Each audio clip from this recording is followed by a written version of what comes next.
Mossad saves America. They had only 72 hours. That's what the FBI gave Dagan and Ayalon when they touched down in Pennsylvania.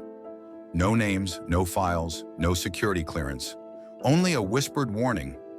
We believe they're already here. The Trump campaign was rolling into a small rural town outside Pittsburgh, a place chosen for its open space and crowd enthusiasm, not its security. The one Secret Service one was on site, but still unaware of the true nature of the threat. As far as they knew, it was business as usual. Check the press pit, sweep the porta-johns, drone watch the rooftops. Nothing more. But Dagan knew different. He always did. Act 1. The disguise of normal. Ayalon and Dagan moved separately through the town, each posing as advanced media. Ayalon scoped rooftops. Dagan scanned the rally grounds. They were looking for the invisible men. The ones who didn't cheer, didn't move, didn't blink too much or too little. By mid-afternoon, Dagan found something. A van disguised as a food vendor parked just outside the perimeter.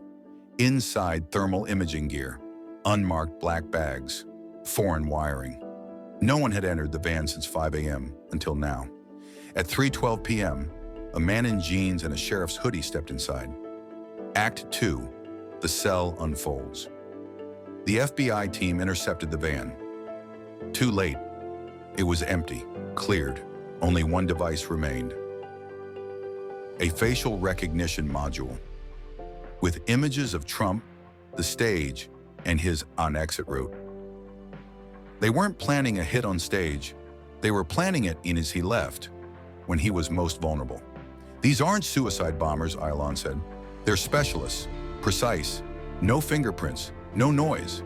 They're still here, Dagan added. Close. That night, Dagan and Ayalon broke into a known safe house on the edge of town. Inside, forged U.S. documents, Iranian cash disguises, and blueprints of the rally venue. The operation was set for tomorrow. Act 3. The Red Friday. Friday arrived like a countdown clock. Secret Service patrolled the perimeter. The crowd swelled. American flags waved, children chanted, and a cover band played, Born in the USA. And somewhere, beneath the cheers, Chore Death waited. Dagan moved into the VIP bleachers. Ayalon tracked the crowd from a drone control panel inside a parked delivery truck. 3 p.m., Trump lands. 3:20 p.m., speech begins. 3:47 p.m. A man near the press pit adjusts his camera. His badge doesn't match the roster. Dagan spots him. Ayalon, Northeast Press Pit, black vest. That's one of them. Ayalon locks the drone on target. Just as the man lifts a signal device from his pocket, bang! Dagan's suppressed pistol punches once. The man drops. Crowd erupts in confusion. But it's not over. 2 more shooters in the parking lot. Ayalon deploys the drone, drops gas grenades from above. Dagan sprints, tackles the second, disarms him before he can hit the detonator. The third flees into the woods. Too late. Dagan's shot lands clean. 1 shot, 1 ghost. Act 4. Fallout. The operation is scrubbed. Trump is rushed out. The FBI scrambles to spin a false narrative. Lone gunman, mental health, no foreign ties. But Dagan knows. The fatwa is real. And this was only 1 cell. Final scene, Tehran. In a dark room, Cleric Qazvini watches the footage on a laptop. He smiles. He was warned. We are not done. The second blade. They stopped the first strike, but it was only half the blade. The Qas fatwa was never written for one attack. It was one eerie, designed as a doctrine, a rolling operation built in layers. Dagan and Ayalon had saved Trump in Pennsylvania. But as the dust settled, the second edge of the blade began to swing. Act was sharper, Mossad's whisper. Back in Tel Aviv, in a private Mossad operations bunker, Director Tamir addressed his 2 most dangerous agents. You bought us time, he said, but the mission isn't over. We intercepted a coded message in Lebanon. The cleric, Qazvini, is preparing the next strike. Dagan leaned forward. Another hit team? Tamir shook his head. Worse. They're going after the backup target. A Trump donor, billionaire, private, but vital. If he dies, the campaign collapses. That's how the Americans see it. Where is he? London. They're moving this war to neutral ground. Act 2. London is not safe. The city was gray, always gray, but this time something darker hung in the fog. Dagan and Ayalon landed at Heathrow under diplomatic clearance and were quietly embedded in the MI5 Joint Operations floor. The British were uneasy. They didn't want this war on their soil, but Tamir had personally called the Home Secretary. If Trump's key financier is killed here, he warned, you won't just have a diplomatic crisis, you'll have a body count you can't bury. MI5 opened the doors, but only halfway. No guns on the street, they said. No Israeli surveillance. You work in the shadows or not at all. Dagan smirked.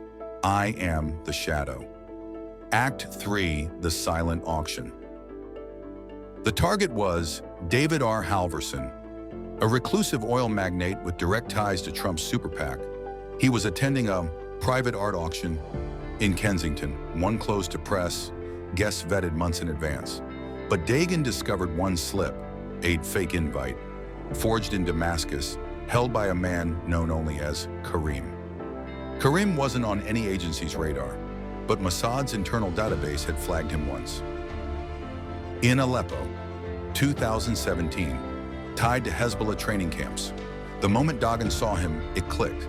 This isn't just IRGC, it's a joint operation, Iran and Hezbollah.